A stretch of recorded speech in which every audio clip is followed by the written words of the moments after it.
नमस्कार दोस्तों। आज से हम लोग क्लास 12th का फर्स्ट चैप्टर स्टार्ट करने जा रहे हैं जिसका नाम है रिलेशन एंड फंक्शन। ये क्लास 12th का बहुत ही इम्पॉर्टेंट चैप्टर है, इसलिए इस चैप्टर को आप लोग बहुत ही अच्छे से समझिएगा, क्योंकि ये चैप्टर एक ऐसा चैप्टर है जो कि मैथमेटिक्स को समझने में बहुत ही हेल्प करता है। इस चैप्टर में हम लोग सबसे पहले रिलेशन के बारे में जानेंगे और उसके बाद फंक्शंस के बारे में जानेंगे। हम लोगों ने आईसीएसई और सीबीएसई के सिलेबस को कवर किया है। इस साल कुछ टॉपिक्स सीबीएसई में डिलीटेड हैं और कुछ टॉपिक्स आईसीएसई में डिलीटेड हैं, तो मैं डिलीटेड टॉपिक्स को नहीं पढ़ाऊँगा, लेकिन हाँ, जो टॉपिक्स आईसीएसई में हैं या फिर जो टॉपिक्स सीबीएसई में हैं उन दोनों को मैं ज़रूर कवर करूँगा। मतलब मैं वो सारे टॉपिक्स पढ़ाऊँगा जो आईसीएसई या सीबीएसई बोर्ड में गिवन है। तो पहले जान लेते हैं हमें पढ़ना क्या क्या है।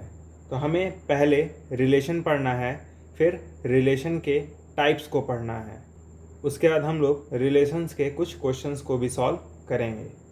रिलेशन के कुछ क्वेश्चन को सॉल्व करने के बाद हम लोग फंक्शंस के बारे में जानेंगे, फिर फंक्शन के टाइप्स देखेंगे और फिर एट द लास्ट हम लोग कंपोजिट फंक्शंस के बारे में जानेंगे। कंपोजिट फंक्शन सिर्फ आईसीएसई के सिलेबस में है, सीबीएसई के सिलेबस में नहीं है। तो जो बच्चे सीबीएसई बोर्ड के हैं वो कंपोजिट फंक्शंस को नहीं पढ़ेंगे, लेकिन जो आईसीएसई बोर्ड्स के हैं वो कंपोजिट फंक्शंस को ज़रूर पढ़ के जाएंगे। कई बच्चों को ये टॉपिक काफ़ी कठिन लगता है, लेकिन यकीन मानिए इस पूरे प्लेलिस्ट को देखने के बाद आप लोग इस चैप्टर को बहुत ही अच्छे से समझ जाएंगे और बोर्ड में जाकर आप लोग हर एक क्वेश्चन को सॉल्व कर पाएंगे जो कि इस चैप्टर से आया होगा। इसलिए इस पूरे प्लेलिस्ट को बहुत ही ध्यान से देखिएगा। तो मैं आपको पहले ही बता दूं, रिलेशन टॉपिक को पढ़ने में ही टोटल 5 लेक्चर्स लग जाएंगे। शुरुआत के 2 लेक्चर्स हम लोग रिलेशन को समझने में लगाएंगे और बाकी के 3 लेक्चर में हम लोग टोटल 30 क्वेश्चंस को सॉल्व करेंगे। यानी हर एक वीडियो में हम लोग टोटल 10 क्वेश्चंस को सॉल्व करेंगे। तो इस तरह से टोटल 5 लेक्चर होंगे रिलेशन के ऊपर और बाकी 10 लेक्चर होंगे फंक्शंस के ऊपर। तो इस पूरे प्लेलिस्ट में 15 लेक्चर्स होंगे, जिसे आप देखने के बाद इस चैप्टर को बहुत ही अच्छे से समझ जाएंगे। तो आज के वीडियो में हम लोग सबसे पहले रिलेशन के बारे में जानेंगे और फिर रिलेशन के कुछ एग्जाम्पल्स को भी समझेंगे। तो चलिए शुरू करते हैं। तो रिलेशन को समझने से पहले हम लोग सेट थ्योरी के कॉन्सेप्ट को समझेंगे। हो सकता है आपने क्लास 11th में सेट थ्योरी अच्छे से ना पढ़ा हो, लेकिन चिंता ना करिए, मैं आज के वीडियो में जो भी टॉपिक्स सेट थ्योरी से रिलेटेड हैं इस चैप्टर में वो मैं ज़रूर कवर करूँगा। तो सबसे पहले हम लोग जानेंगे सेट के बारे में। तो सेट का डेफिनेशन होता है a well defined collection of elements is called set. मतलब सेट क्या है? एक कलेक्शन है वेल डिफाइंड एलिमेंट्स का। अब वेल डिफाइंड से हम लोग क्या समझते हैं? जैसे मान लीजिए हमारे पास एक कलेक्शन है गुड बुक्स का, तो अब क्या ये कलेक्शन एक सेट कहलाएगा कि नहीं कहलाएगा? तो सेट कहलाने के लिए उस कलेक्शन का वेल डिफाइंड होना ज़रूरी है। वेल डिफाइंड मतलब क्या होता है कि जैसे मैंने ये कलेक्शन लिया है गुड बुक्स का, तो ये सबके लिए सेम होना चाहिए। लेकिन प्रॉब्लम क्या है, मेरे लिए गुड बुक्स अलग होंगी और आपके लिए गुड बुक्स अलग होंगी। मतलब ये पर्सन टू पर्सन वेरी करेगा कि उसके लिए कौन सी अच्छी किताबें हैं। तो मतलब ये कलेक्शन हर आदमी के लिए अलग अलग होगा। लेकिन सेट क्या होता है, वो वेल डिफाइंड होता है। मतलब हर एक इंसान के लिए वो कलेक्शन एक ही होना चाहिए। तो इसलिए ये कलेक्शन सेट नहीं है। सिमिलरली बी एक कलेक्शन है ऑल इंटीजर्स का। तो अब हमें चेक करना है कि ये कलेक्शन सेट कहलाएगा कि नहीं कहलाएगा। तो बिल्कुल ये कलेक्शन सेट कहलाएगा, क्योंकि हर इंसान के लिए कलेक्शन ऑफ इंटीजर्स एक ही होंगे। मतलब ऐसा नहीं हो सकता कि आपके लिए कुछ और इंटीजर्स हों, हमारे लिए कुछ और इंटीजर्स हों। मतलब इसमें वही सारे एलिमेंट्स आएंगे, 0 +- 1 +- 2 +- 3 जो हमने पढ़ रखे थे बचपन में। ये जो एलिमेंट्स हैं वो हर इंसान के लिए सेम होंगे। ऐसा नहीं हो सकता कि कोई दूसरा इंसान आके कहे कि 1 इंटीजर नहीं है। तो इसलिए ये जो बी है कलेक्शन ऑफ ऑल इंटीजर्स ये एक सेट है, क्योंकि ये कलेक्शन हर लोगों के लिए सेम रहेगा। उसी तरह इस कलेक्शन को देखिए, collection of all 7 colours of rainbow. तो रेनबो में टोटल 7 कलर्स होते हैं, जिसे आपने पढ़ रखा होगा। क्या ये 7 कलर्स हर इंसान के लिए अलग अलग होंगे? बिल्कुल नहीं होंगे। हर इंसान के लिए जो 7 कलर्स होते हैं रेनबो के, वो सेम रहेंगे। इसलिए ये जो सी है वो सेट कहलाएगा, क्योंकि ये पर्सन टू पर्सन वेरी नहीं कर रहा है। सिमिलरली लास्ट वाले कलेक्शन को देखिए, ऑल गुड एक्टर्स। क्या ये कलेक्शन सेट कहलाएगा? बिल्कुल नहीं कहलाएगा, क्योंकि मेरे लिए गुड एक्टर्स कुछ और होंगे, आपके लिए गुड एक्टर्स कुछ और होंगे। तो ये मतलब ये वाला collection person to person vary कर रहा है, मतलब हर इंसान के लिए अलग अलग है। तो ये सेट कहलाएगा नहीं, मतलब ये सेट नहीं कहलाएगा। तो बी सेट है, सी सेट है। अब आप एक नोट लिखिए कि सेट को हम लोग कैपिटल लेटर से डिनोट करते हैं, मतलब set is denoted by capital letters. अब हम लोग सेट के कुछ एग्जाम्पल्स को देखेंगे। तो पहला सेट है हमारे पास collection of all natural number less than 5। तो पहले हम लोग चेक करेंगे ये सेट है कि नहीं है। तो बिल्कुल जी हाँ, ये सेट है, क्योंकि नेचुरल नंबर 1 से स्टार्ट होते हैं। तो हमें इस सेट में ऐसे एलिमेंट्स लिखने हैं जो 5 से छोटे हैं। तो क्या 1 5 से छोटा है? बिल्कुल छोटा है, और ये नेचुरल नंबर भी है। सिमिलरली इस सेट में 2 भी आएगा, इस सेट में 3 भी आएगा, इस सेट में 4 भी आएगा, लेकिन 5 नहीं आएगा, क्योंकि डिफाइन किस तरह है? Collection of all natural number less than 5। तो 5 से छोटे होने चाहिए, 5 नहीं होने चाहिए। तो इस सेट में 4 एलिमेंट्स होंगे, 1 2 3 4।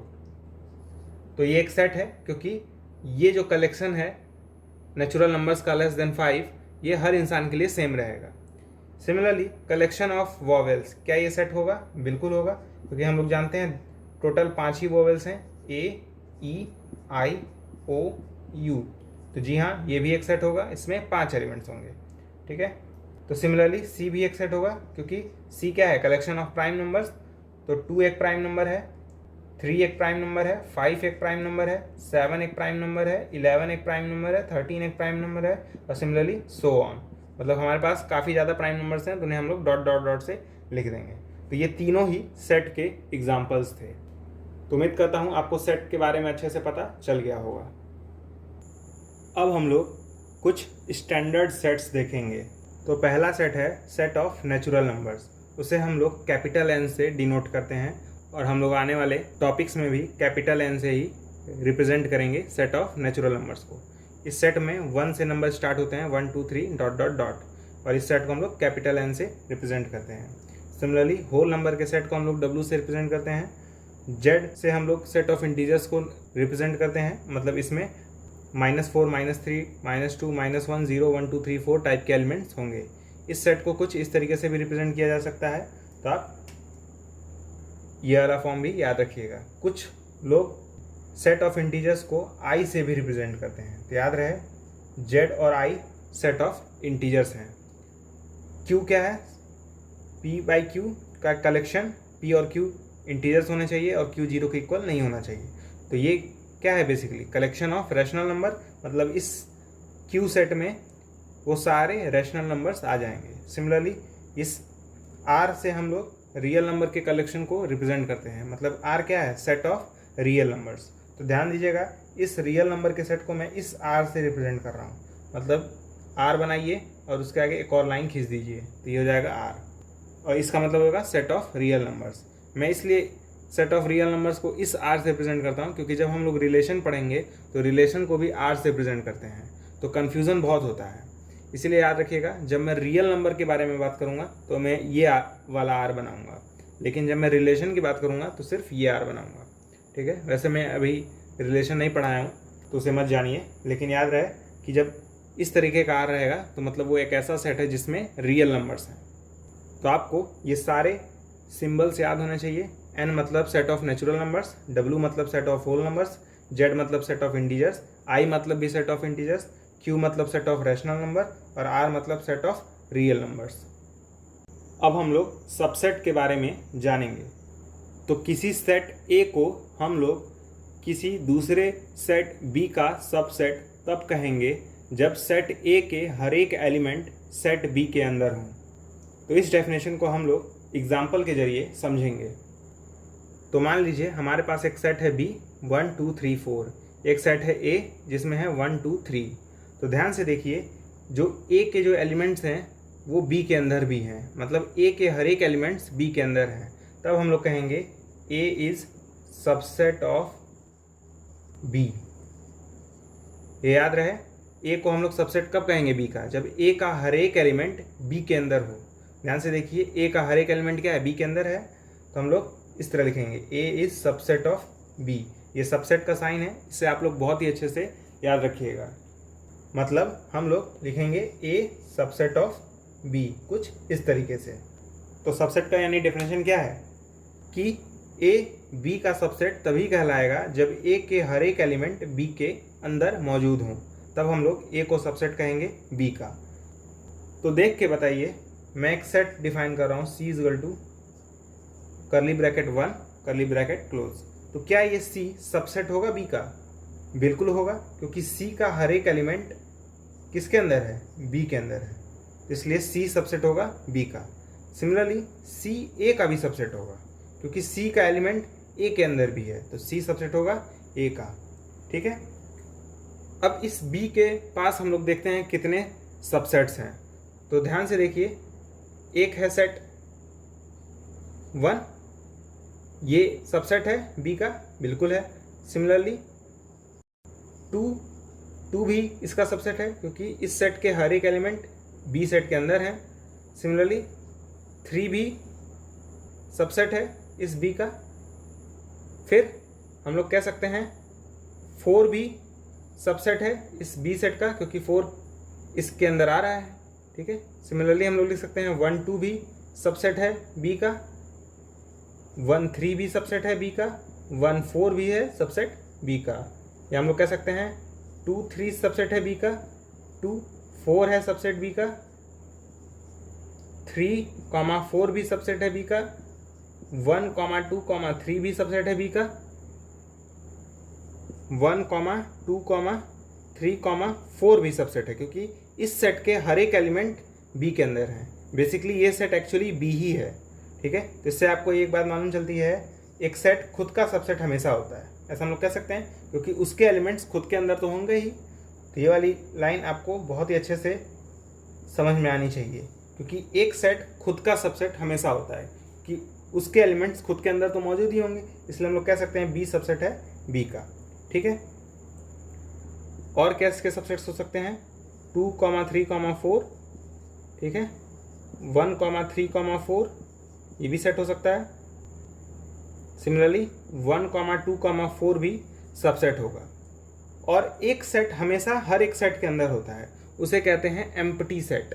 आपने शायद क्लास 11 में पढ़ रखा हो, मतलब ऐसा सेट जिसके अंदर कोई एलिमेंट ना हो। तो ये सेट हमेशा इसका सबसेट होगा, इसे कहते हैं हम लोग एम्प्टी सेट। इसे 5 से रिप्रेजेंट करते हैं। इसे क्या कहेंगे हम लोग, एम्प्टी सेट, 5 से रिप्रेजेंट करते हैं। तो गिनिए टोटल कितने सबसेट्स हैं इस सेट के पास, 1 2 3 4 5 6 7 8 9 10 11 12 13 14 15 16।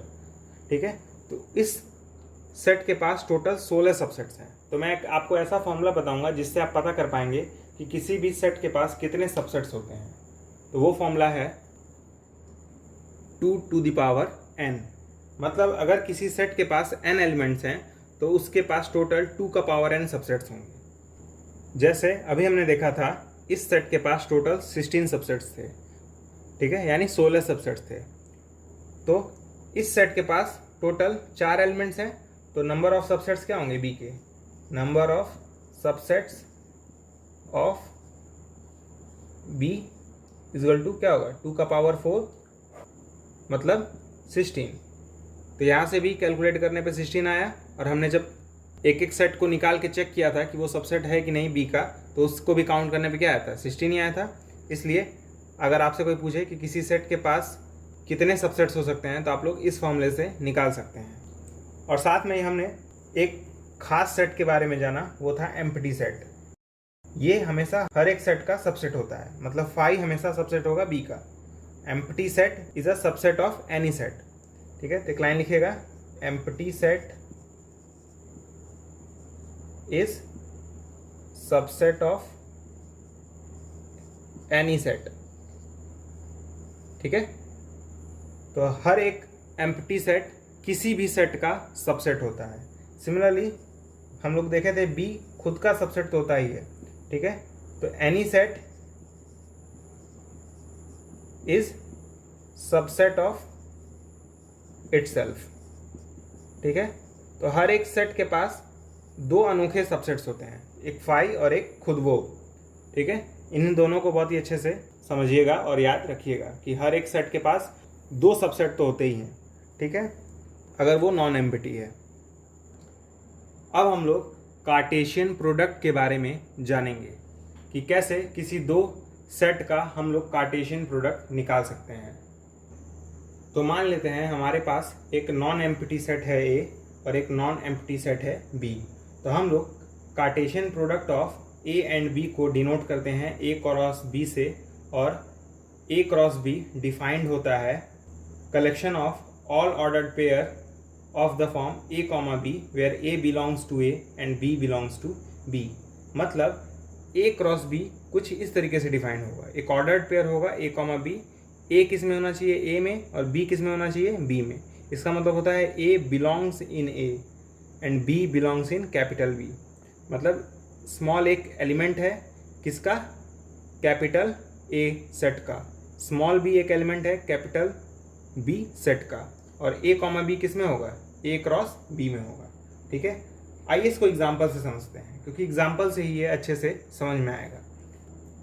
जैसे मान लीजिए हमारे पास एक सेट है ए इजल टू 1 2 3 और एक बी सेट है, उसमें है ए कॉमा बी। दो सेट है हमारे पास, तो ए क्रॉस बी देखिएगा हम लोग कैसे निकालेंगे। ए क्रॉस बी ये क्या होगा, कलेक्शन होगा ऑर्डर्ड पेयर का। तो ए क्रॉस बी है मतलब 1 कॉमा ए होगा इसके अंदर ऑर्डर्ड पेयर के फॉर्म में। ऑर्डर्ड पेयर कुछ इस तरीके से लिखा जाता है ओपन ब्रैकेट के टर्म में। फिर 1 कॉमा बी भी होगा, 1 कॉमा ए 1 कॉमा बी। ठीक है, फिर इसका और एलिमेंट्स होंगे 2 कॉमा ए 2 कॉमा बी, और एलिमेंट्स होंगे 3 कॉमा ए 3 कॉमा बी। ठीक है, तो ये कार्टेशियन प्रोडक्ट हुआ ए एंड बी का, जिसे हमने ए क्रॉस बी से डिनोट किया है। इसमें एलिमेंट कैसे होते हैं, ऑर्डर्ड पेयर के फॉर्म में। ऑर्डर्ड पेयर हमने कैसे बनाया है, 1 लिया फिर ए लिया, दोनों को एक साथ लिख दिया, तो 1 कॉमा ए ऑर्डर्ड पेयर हुआ। सिमिलरली 1 कॉमा बी भी इस कलेक्शन के अंदर होगा, मतलब ए क्रॉस बी के अंदर होगा। ठीक है, इसी तरह बाकी एलिमेंट्स को हमने लिख दिया है। अब ध्यान दीजिए बी क्रॉस ए हम लोग कैसे बनाएंगे। बी क्रॉस ए में हम लोग पहले लिखेंगे ए, फिर लिखेंगे 1, क्योंकि ए कॉमा 1, क्योंकि बी क्या है पहले है, तो ए कॉमा 1। ठीक है, ए कॉमा 2 ए कॉमा 3। ठीक है, B comma 1 B comma 2 B comma 3। ठीक है, ये सारे एलिमेंट्स बी क्रॉस ए के अंदर होंगे। ठीक है, कैसे हमने लिखा है, पहला एलिमेंट ए क्योंकि बी पहले है तो ए होगा पहले, फिर 1 क्योंकि ए का एलिमेंट्स आखिरी में लिखा जाएगा क्योंकि बी क्रॉस ए है, तो ए कॉमा 1।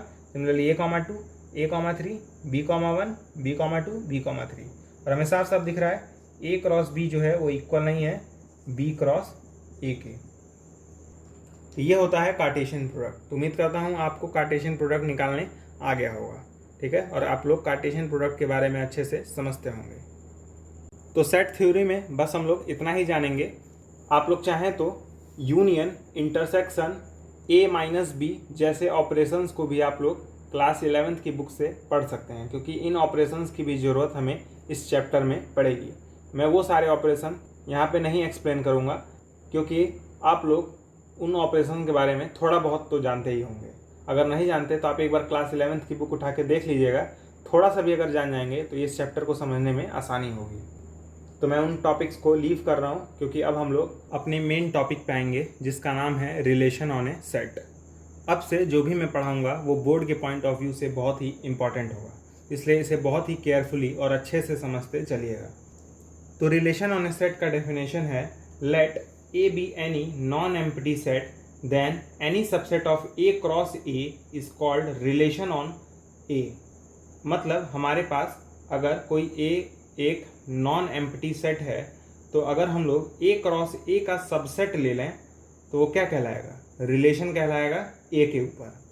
आइए इसको एग्जाम्पल के जरिए समझते हैं, क्योंकि डेफिनेशन से कुछ खास आपको समझ में नहीं आएगा। जैसे मान लीजिए हमारे पास एक सेट है ए इक्वल्स टू 1, 2, 3। इस सेट के अंदर 3 एलिमेंट्स हैं, ठीक है। तो ए क्रॉस ए बताइए क्या आएगा, ठीक है। ए क्रॉस ए निकालने के लिए ए को एक और बार लिख दीजिए। अभी मैंने आपको कार्टेशियन प्रोडक्ट निकालना सिखाया है, ठीक है। तो कैसे लिखते हैं ए क्रॉस ए, 1, 1 लिखेंगे, फिर 1, 2, फिर 1, 3,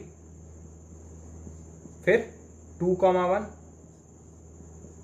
फिर 2, 2, फिर 2, 3, फिर 3, 1 आएगा, 3, 2 भी आएगा और 3, 3 भी आएगा।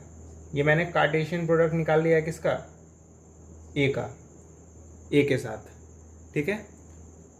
तो अगर हम लोग इस ए क्रॉस ए का कोई भी सबसेट ले लें, अब ए क्रॉस ए का कोई सबसेट कैसे लिखेंगे हम लोग, जैसे मान लेते हैं एक आर है, ये सबसेट है ए क्रॉस ए का, मतलब इस आर के जो एलिमेंट्स होंगे वो ए क्रॉस ए में होंगे। तो एक सबसेट में मान लेता हूँ 1, 1, 2, 2, 3, 3। अब ध्यान से देख के बताइए ये जो सेट है वो ए क्रॉस ए का सबसेट है कि नहीं है, बिल्कुल है, क्योंकि आर के हर एक एलिमेंट्स ए क्रॉस ए के अंदर है। मतलब मैं कह सकता हूँ आर क्या है, सबसेट है ए क्रॉस ए का, ऐसा मैं कह सकता हूँ, क्योंकि आर के जो तीनों एलिमेंट्स हैं वो ए क्रॉस ए के अंदर हैं। तो अगर आर सबसेट है ए क्रॉस ए का तो हम लोग कहेंगे R is a relation on set A.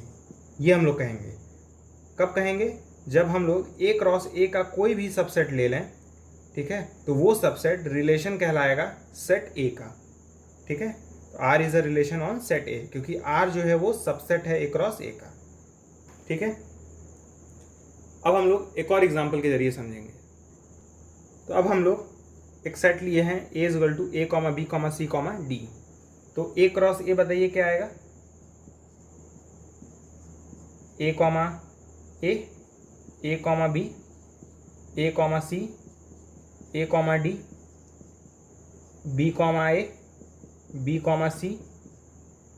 B, D,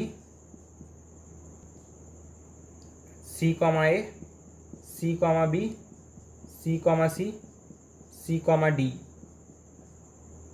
D, A, D, B, D, C, D, D. तो ये सारे एलिमेंट्स होंगे ए क्रॉस ए के अंदर। तो अगर हम इस ए क्रॉस ए का कोई भी सबसेट ले लेंगे तो वो क्या कहलाएगा, रिलेशन कहलाएगा इस सेट के ऊपर, ठीक है। तो मैं एक R1 सेट ले रहा हूँ, इस सेट के अंदर मैं लिख रहा हूँ ए, B, A, C, A, D. मैंने ये 4 एलिमेंट्स लिए हैं इस सेट के अंदर, R1 के अंदर। तो अब चेक करके बताइए क्या R1 सबसेट है ए क्रॉस ए का, मतलब R1 के हर एक एलिमेंट्स क्या ए क्रॉस ए के अंदर हैं, बिल्कुल है। ध्यान से देखिए, ये वाला एलिमेंट यहाँ पे है, ये वाला एलिमेंट यहाँ पे है, ये वाला एलिमेंट यहाँ पे है, ये वाला एलिमेंट यहाँ पे है, मतलब इस R1 के हर एक एलिमेंट ए क्रॉस ए के अंदर है। तो मैं कह सकता हूँ R1 क्या है, सबसेट है ए क्रॉस ए का, ठीक है। तो हम लोग कहेंगे R1 is relation on A. R1 क्या होगा, रिलेशन होगा ए के ऊपर, क्योंकि R1 क्या है, सबसेट है ए क्रॉस ए का, ठीक है। एक और एग्जांपल देखते हैं। अब ध्यान से देख के बताइए क्या ये R2 जो कि C, A, C, B के फॉर्म में है, क्या ये सबसेट है ए क्रॉस ए का, बिल्कुल है। इसलिए R2 is subset of A cross ए, क्योंकि R2 के हर एक एलिमेंट ए क्रॉस ए के अंदर है ना। तो इसलिए R2 क्या होगा, सबसेट होगा ए क्रॉस ए का, इसलिए R2 क्या है, एक रिलेशन है। R2 is a relation on set ए।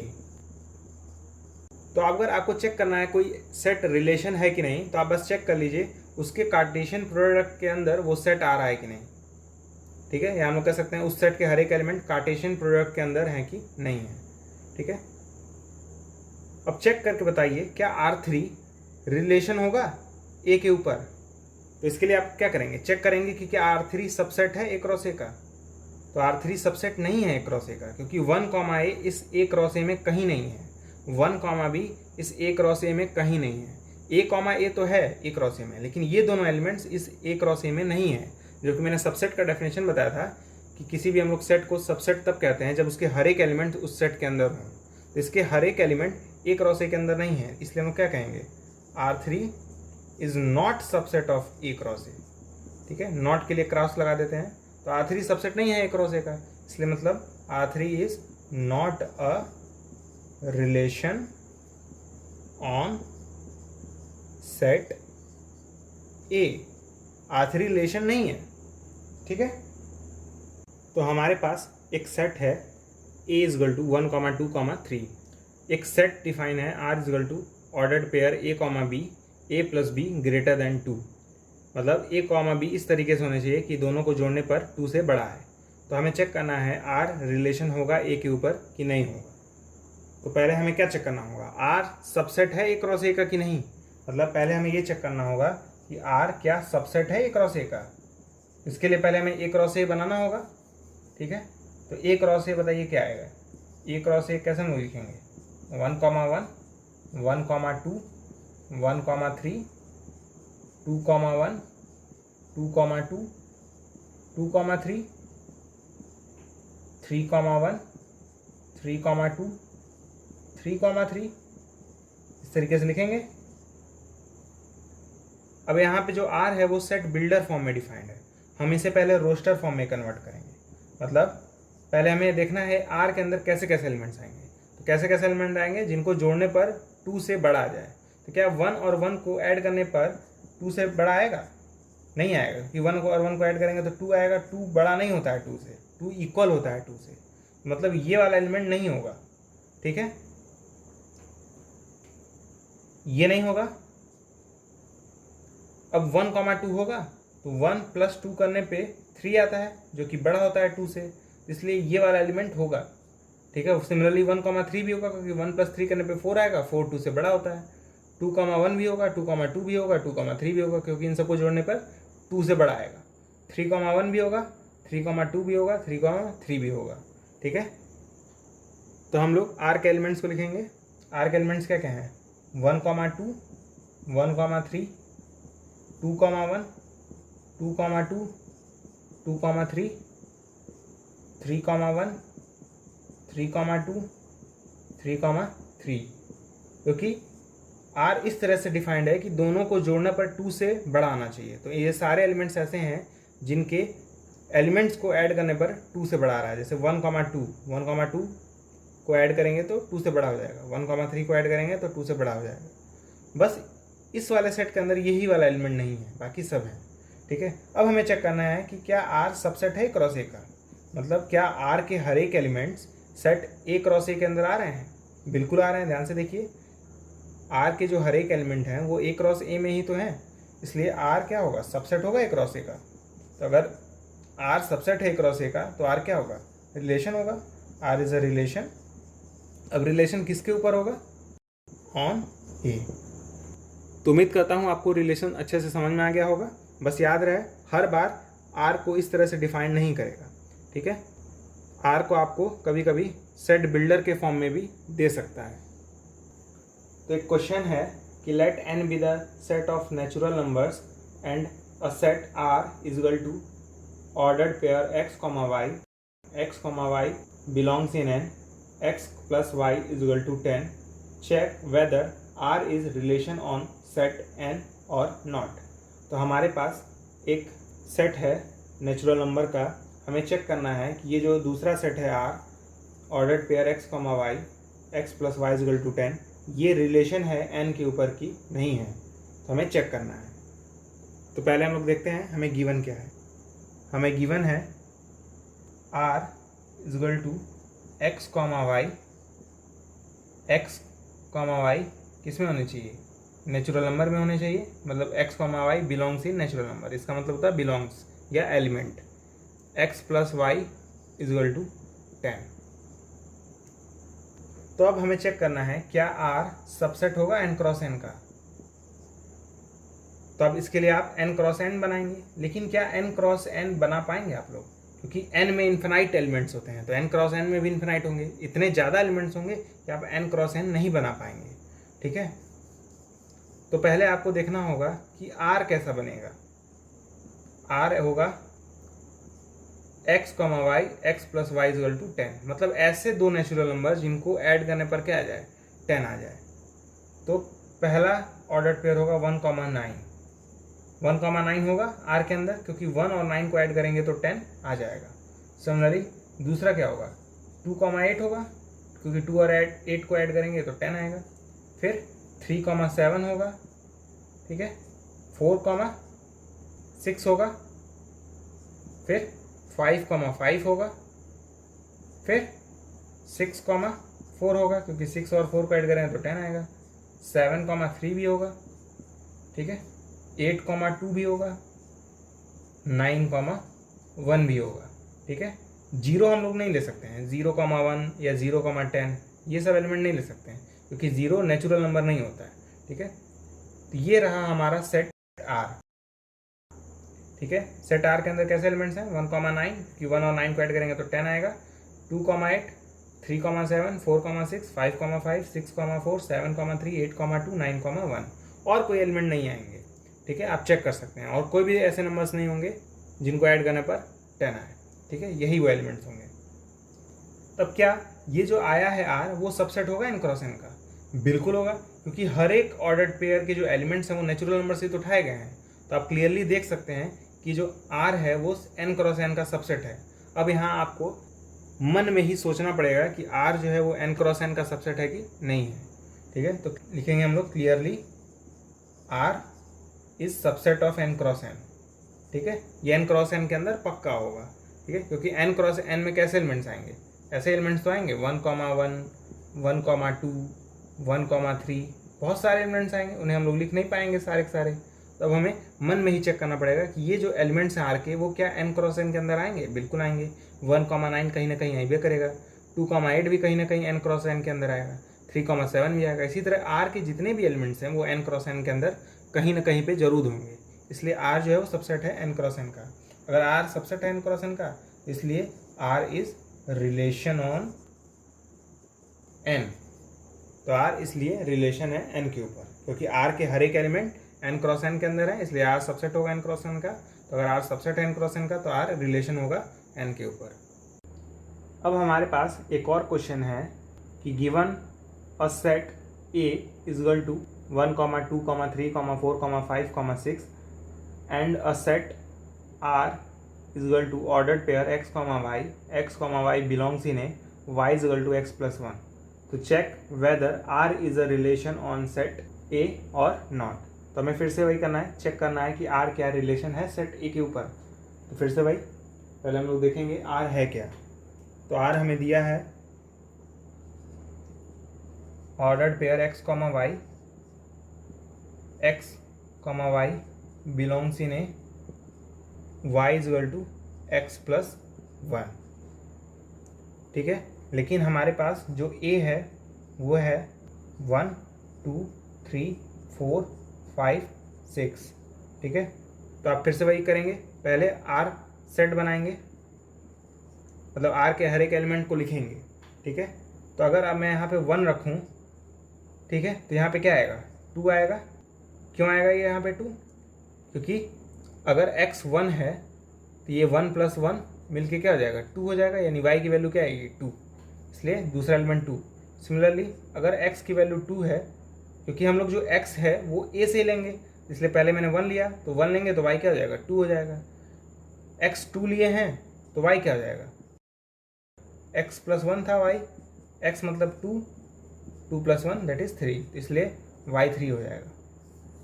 फिर अगर मैं यहाँ पे 3 लूँ तो यहाँ पे क्या आएगा 4, यहाँ पे 4 लूँ तो यहाँ पे क्या आएगा 5, यहाँ पे 5 लूँ तो यहाँ पे क्या आएगा 6, यहाँ पे 6 लूँ तो यहाँ पे क्या आएगा 7। जी नहीं, 6,7 नहीं आएगा, क्योंकि क्या है, y जो है वो a के अंदर होना चाहिए, लेकिन 7 a के अंदर तो है ही नहीं, ठीक है। तो इसलिए 6,7 नहीं होगा। इसके पीछे रीज़न क्या है, जस्ट समझिए। मैंने x का वैल्यू तो 6 ले लिया, ठीक है, लेकिन जब y कैलकुलेट करेंगे तो x plus 1 that is 6 plus 1 क्या आएगा, 7 आएगा। लेकिन जो ये r डिफाइंड है वो कह रहा है कि x y ऐसे होने चाहिए कि जो x और y हों अलग अलग वो a के अंदर हों, लेकिन जो ये y आ रहा है जिसकी वैल्यू 7 आ रही है, क्या ये a के अंदर है? बिल्कुल नहीं है। इसीलिए ये 6,7 भी r के अंदर नहीं होगा, ठीक है। उम्मीद करता हूँ ये आपको रीज़न समझ में आया हो। तो आर हमें मिल गया। अब हमें चेक करना है कि क्या आर सबसेट होगा ए क्रॉस ए का। तो आप लोग फिर से सोचेंगे कि ए क्रॉस ए बनाने में तो बहुत टाइम लगेगा क्योंकि बहुत बड़ा सेट है, ठीक है। तो आप लॉजिकली मन में सोचिए कि क्या ये सारे एलिमेंट्स ए क्रॉस ए के अंदर आएंगे? बिल्कुल आएंगे। 1,2 भी ए क्रॉस ए के अंदर कहीं ना कहीं आएगा, 2,3 भी कहीं ना कहीं आएगा, 3,4 भी आएगा। अगर आपको डाउट लग रहा है कि कोई एलिमेंट नहीं आएगा तो आप ए क्रॉस ए बनाइए। टोटल 36 एलिमेंट्स होंगे ए क्रॉस ए के अंदर, ठीक है। तो अगर आपको लग रहा है ये 5 एलिमेंट्स ए क्रॉस ए के अंदर नहीं है तो ए क्रॉस ए बनाइए और चेक कर लीजिए। लेकिन मैं आपको बता दूं, आप लोग चेक करेंगे तो ये सारे एलिमेंट्स ए क्रॉस ए के अंदर आएंगे। तो आर सबसेट है ए क्रॉस ए का, ठीक है। आर सबसेट है ए क्रॉस ए का, तो इसलिए आर क्या होगा? रिलेशन होगा। Therefore R is a relation on set A, ठीक है। अब हम लोग एक क्वेश्चन और करेंगे जिससे आपका रिलेशन का कॉन्सेप्ट बहुत ही अच्छे से क्लियर हो जाएगा। तो नेक्स्ट क्वेश्चन है कि we have a set of natural numbers and a set R is equal to ordered pair x comma y, y is equal to x plus 5, x less than 4। तो check whether R is a relation on set N और not. तो फिर से हमें वही करना है कि चेक करना है ये जो आर गिवन है हमें वो रिलेशन है कि नहीं है। तो सबसे पहले हम लोग आर लिखेंगे। आर क्या है? आर है x comma y, y is equal to x plus 5, x less than 4। हमें दो कंडीशन इस बार गिवन है कि y जो है वो x प्लस 5 के इक्वल है और x 4 से छोटा है। x और y कहाँ पे होने चाहिए? नेचुरल नंबर से होने चाहिए, ठीक है। मतलब हमें चेक करना है कि क्या r सबसेट होगा n क्रॉस n का, ठीक है। फिर से n नेचुरल नंबर है, मतलब n क्रॉस n क्या होगा? बहुत ही बड़ा सेट होगा। तो हमें मन में ही चेक करना पड़ेगा कि r सबसेट होगा कि n क्रॉस n का नहीं होगा, ठीक है। तो पहले हम लोग r को बनाएंगे, ठीक है। तो r सोचिए क्या होगा? हमें x लेस देन 4 लेना है। मतलब x की वैल्यू हम ले क्या कह सकते हैं? 1 ले सकते हैं, 2 ले सकते हैं, 3 ले सकते हैं, 4 ले सकते हैं। 4 नहीं ले सकते हैं क्योंकि 4 क्या हो जाएगा? इक्वल हो जाएगा 4 के। लेकिन हमें x लेना है 4 से छोटा, इसलिए 3 तक ही लेंगे, ठीक है। 0 भी नहीं ले सकते हैं क्योंकि 0 नेचुरल नंबर नहीं है, ठीक है। तो अगर x 1 लेंगे तो ज़रा बताइए y की वैल्यू क्या आएगी? y is equal to 1 plus 5, 1 plus 5 मतलब 6, इसलिए पहला एलिमेंट होगा 1,6। फिर 2 लेंगे तो y की वैल्यू क्या होगी? 2 प्लस 5 दैट इज 7। 3 लेंगे तो क्या होगा? 8 होगा। 4 तो ले नहीं सकते, इसलिए इतने ही एलिमेंट्स इस R के अंदर होंगे। अब चेक करके बताइए क्या R के हर एक एलिमेंट्स n क्रॉस n के अंदर होंगे कि नहीं होंगे? बिल्कुल होंगे। 1,6 कहीं ना कहीं आएगा ही n क्रॉस n के अंदर, 2,7 भी आएगा n क्रॉस n के अंदर, 3,8 भी आएगा n क्रॉस n के अंदर। तो आप लोग मन में इसे चेक करके बताएंगे कि ये R सबसेट होगा n क्रॉस n का कि नहीं होगा। बिल्कुल होगा R n क्रॉस n का सबसेट, ठीक है। क्योंकि ऑर्डर्ड पेयर में जो ये पहला एलिमेंट और दूसरा एलिमेंट है वो हमेशा नेचुरल नंबर है, ठीक है।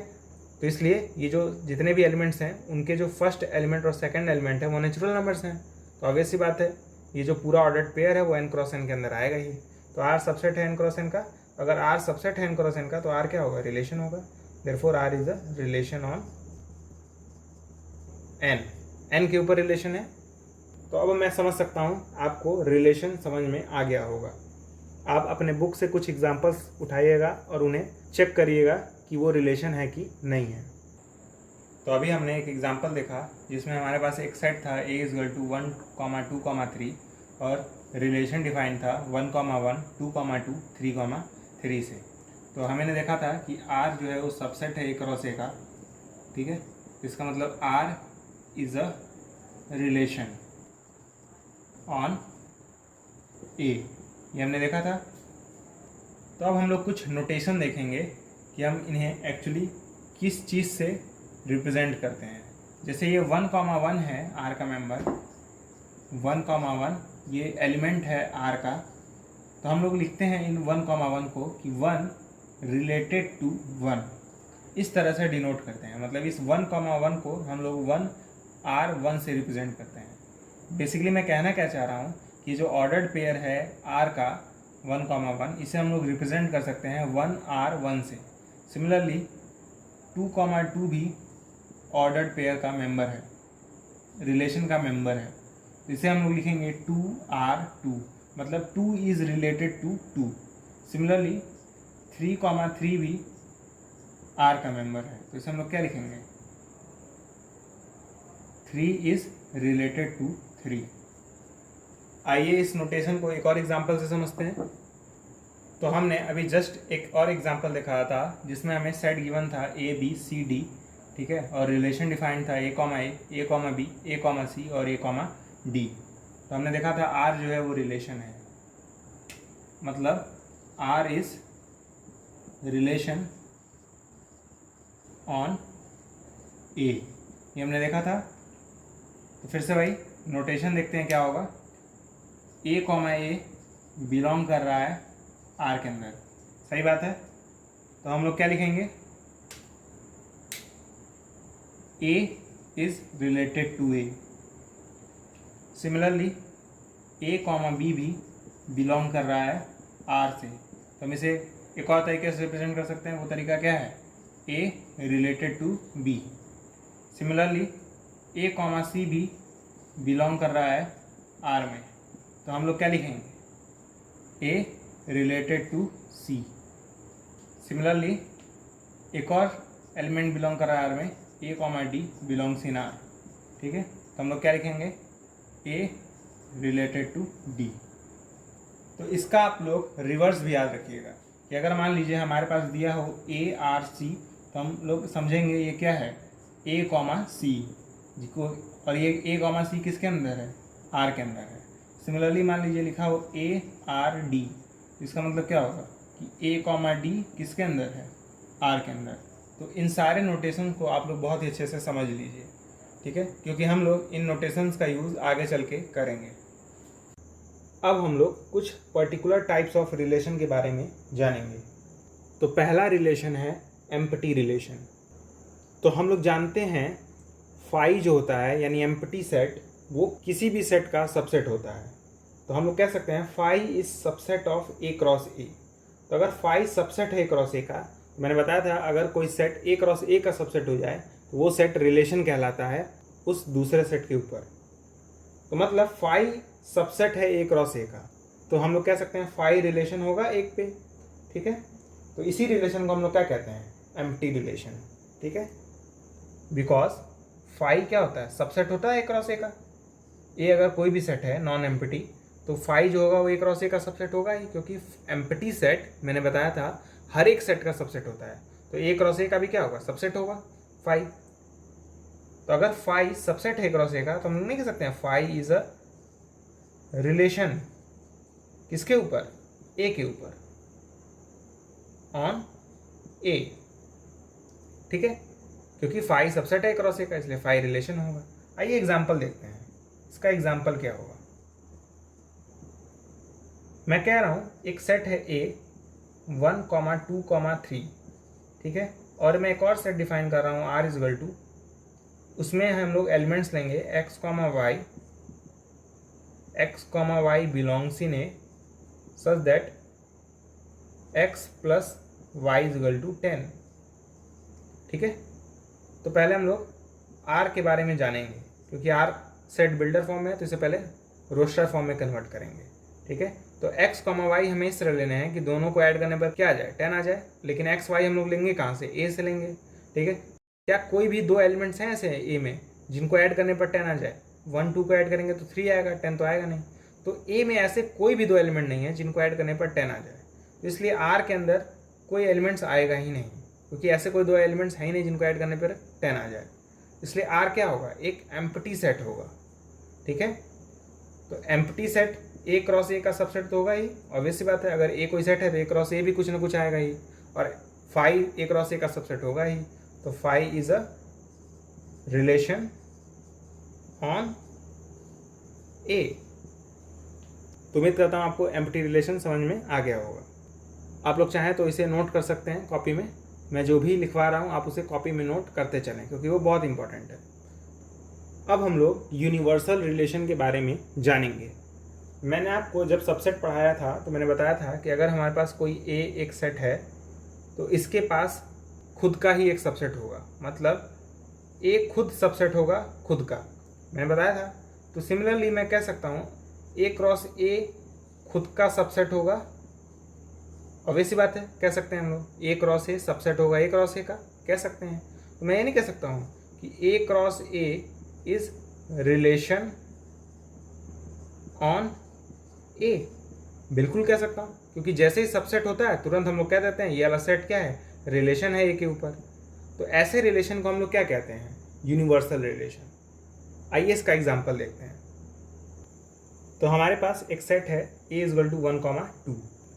तो हमें चेक करना है कि जो सेट R है x, y, x + y > 0, क्या ये रिलेशन है a के ऊपर की नहीं है। तो सबसे पहले हम लोग R को रोस्टर फॉर्म में बदलेंगे। तो हमें ऐसे दो एलिमेंट्स लेने हैं a के जो कि ऐड करने पर 0 से बड़े आ जाएं। तो 1, 1 ऐड करिए, 2 आएगा, 2 0 से बड़ा होता है, इसलिए 1, 1 R के अंदर होगा, 1, 2 भी R के अंदर होगा, ठीक है। 2, 1 भी R के अंदर होगा, क्योंकि 2 + 1 3 आएगा, 3 0 से बड़ा होता है। 2, 2 भी R के अंदर होगा, ठीक है। और कोई एलिमेंट्स होंगे नहीं, क्योंकि हमें जो x और y लेने हैं, यानी पहला और दूसरा एलिमेंट, वो a से लेना है, ठीक है।